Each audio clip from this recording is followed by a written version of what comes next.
Hallo, mein Name ist Erik. Ich bin euer Illustrator.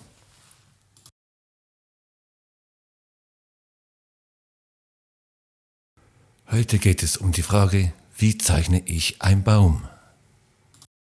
Ganz einfach, ich zeige es euch. Zuerst starten wir mit der Grundform, wie zum Beispiel die Fichte, die pyramidenförmig ist. Oder die Linde, die kugelförmig ist. Wenn ihr unsicher seid, kneift einfach ein bisschen die Augen zu. So erkennt ihr die Form. Es folgt der Hängebaum, mein Lieblingsbaum, und schlussendlich der Kopfbaum, bekannt durch seine knorpelige Äste. Und wieso Kopfbaum? Ja, wenn er blüht, dann hat er einen Kopf. Die Korbweide gehört zu dieser Familie. Fast hätte ich den Schirmbaum vergessen. Ein typischer Baum dieser Familie ist die Akazie.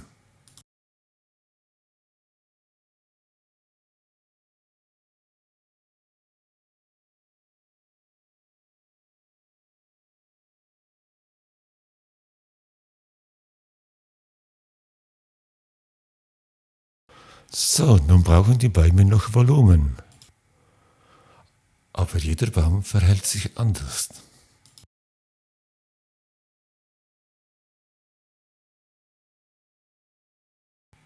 So ist die Fichte Schicht um Schicht aufgebaut. Nicht vergessen, die Sonne scheint und reflektiert das Licht unter dem Baum ein wenig.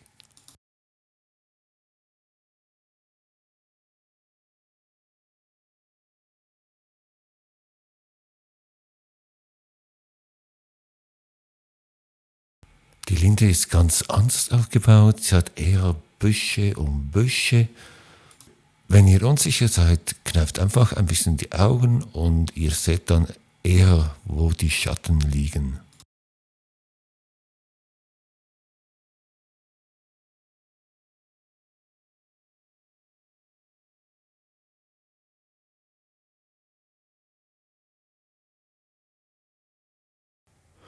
Bei der Trauerweide sind es fast Strähnen.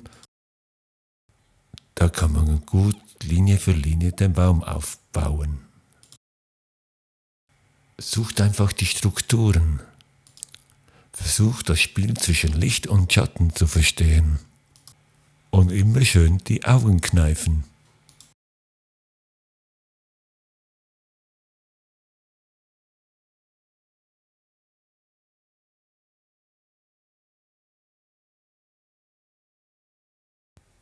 Und wichtig, der Baum, der war nie beim Friseur. Das ist wilde Natur pur. Ein häufiger Fehler ist, dass die Bäume zu glatt rasiert gezeichnet werden.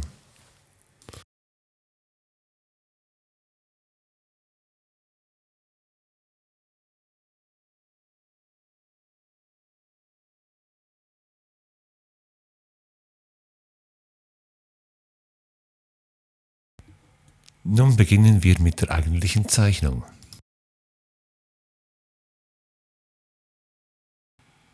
Jeder Baum hat seine speziellen Nadeln oder Blätter, wie zum Beispiel die Fichte. Nun versuchen wir die Struktur im Bild zu übernehmen. Wir zeichnen jetzt vor allem den Schattenbereich der Fichte, die dunkle Seite der Fichte. Am Anfang ist es ein bisschen schwierig, aber glaubt mir, sobald der Baum ein bisschen Volumen bekommt, ist es nicht mehr so schwer.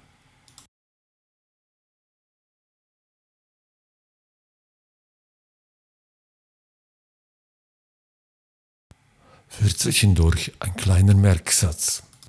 Zeichnet nicht, was ihr meint zu sehen, sondern zeichnet, was ihr seht.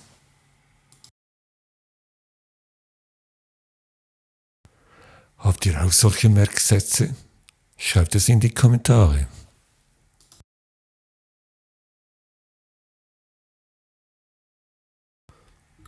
So, der Baum bekommt langsam Volumen. Oberhalb des Stammes ist es ein bisschen dunkler, weil dort Licht fehlt. Und vergesst nicht, die Wurzel zu zeichnen. Der Psychologe dankt.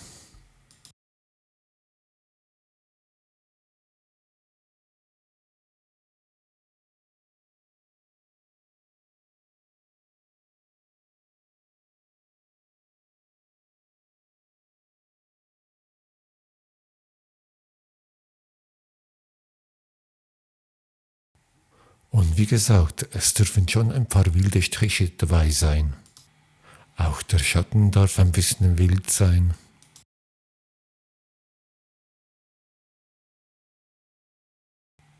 Da sind schon einige abgeknackte Äste und ein paar Unregelmäßigkeiten.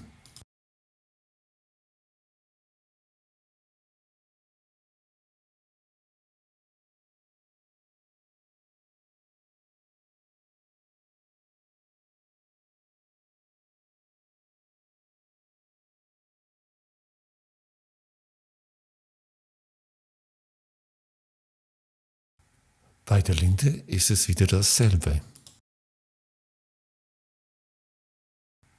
Zuerst studieren wir die Plattform.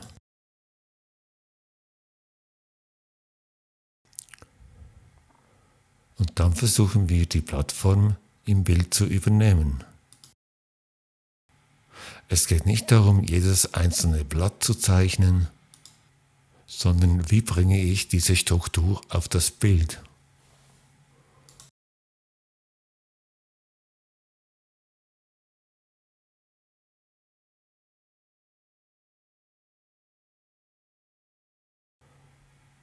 Auch hier wieder versuchen wir zuerst die Schattenbereiche zu zeichnen und die hellen Bereiche nur anzudeuten.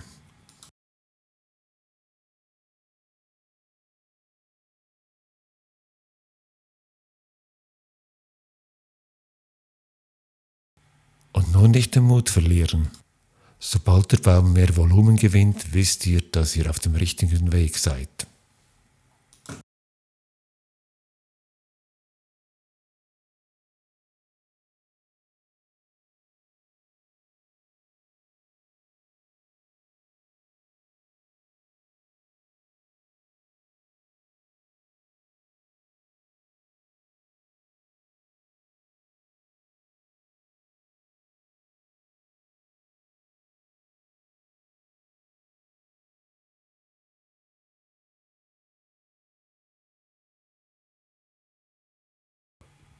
Und auch hier wieder, der obere Teil vom Stamm ist dunkler, rein vom Lichteinfall.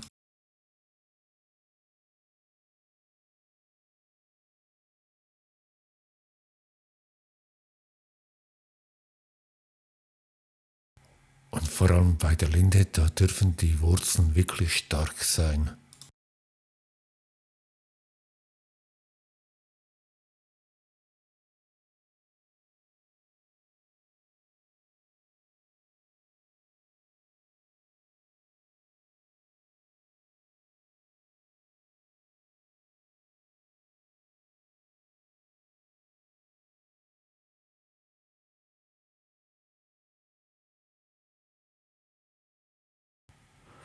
Der Schatten des Baumes, das ist nicht zu regelmäßig, das ist ein Spiel zwischen Licht und Schatten. Und auch hier wieder die Äste, da darf es ruhig ein bisschen wild zu und her gehen. Das wirkt dann schnell echter und lebendiger.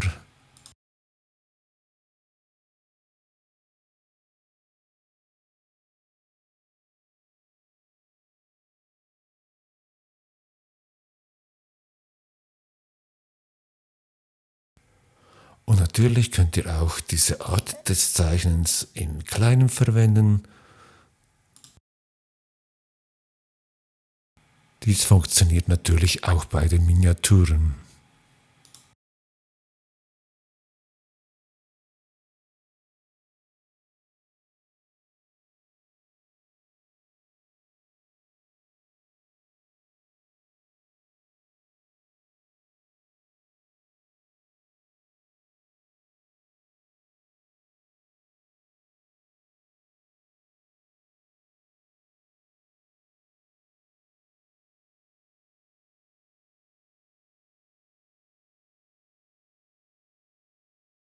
Aber das Prinzip ist immer noch das gleiche.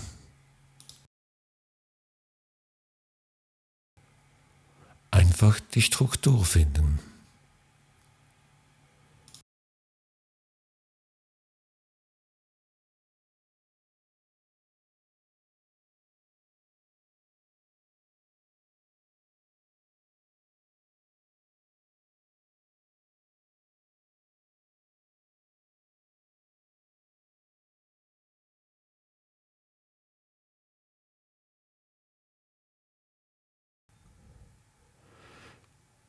Ihr könnt natürlich auch die Struktur des Stamms als Schatten verwenden. Ich zeige euch, was ich meine.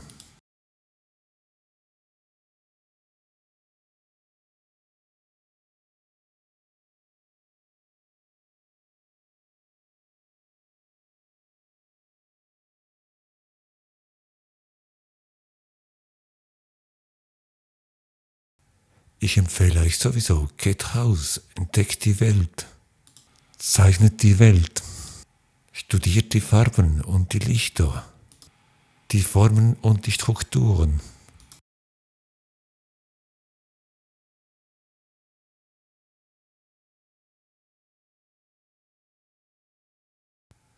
Ich sage schon mal Dankeschön und wir sehen uns wieder an einem sonnigen Tag. Über ein Like, ein Abo oder ein Kommentar würde ich mich freuen.